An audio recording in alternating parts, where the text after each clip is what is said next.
Bueno, muy buenas noches. Mi nombre es Lenis María Rapalino Jiménez.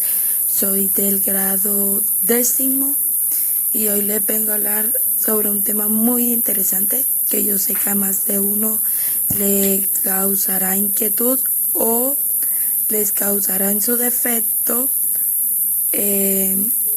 dudas o preguntas. Y este es el método de separación.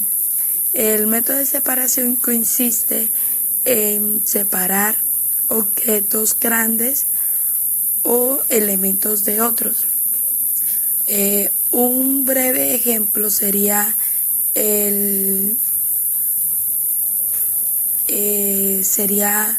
método de tamización, el cual consiste en el que la tamización opera de manera semejante al filtrado, pero entre sustancias sólidas de distinto tamaño. Esto sería el arroz y la harina. Esta es una red de tamizado cuya función es permitir el paso de los fragmentos de menor tamaño y de retener los más grandes. Un ejemplo sería el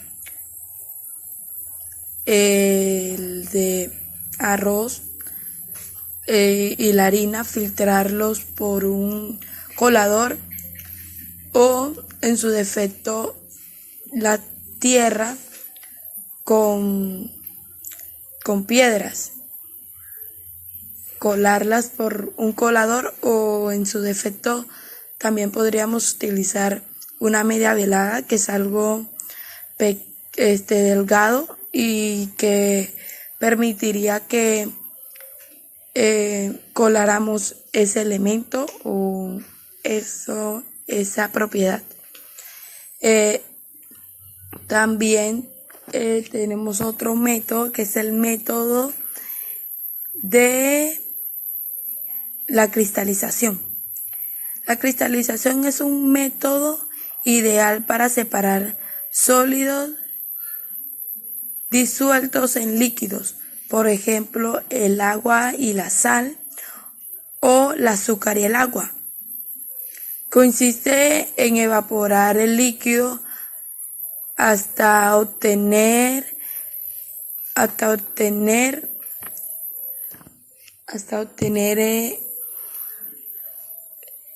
en el fondo del recipiente los cristales de sal disueltos. Un ejemplo de esto sería el disolver sal en un recipiente, en una olla posteriormente, en una olla y ponerla al fuego, en este caso en la estufa. Ponerla al fuego, lo que ocasionaría que el agua como tal se evaporara y que la sal se volviera cristalina, o sea, que la sal en su defecto volviera a su forma original, que sería más gruesa y sería más consistente. Otro método es el método de flotación. La flotación es un caso contrario de la decadencia y consiste en permitir que la fase sólida de menor densidad flote en el líquido para luego retirarlo manualmente o mediante un tamiz. El perfecto ejemplo sería utilizar agua y mezclarla con aceite. Después de un tiempo podemos ver que el aceite queda encima y el agua va a quedar abajo. va a quedar abajo. ¿Cómo haríamos para hacer ¿cómo se llama? La separación entre estas dos sustancias o elementos? Sería por medio de una jeringa. Podríamos extraer una jeringa con su puya o con la parte delgada, la punta, no la jeringa como tal, sino una jeringa completa con el pistilo o la parte con que puya.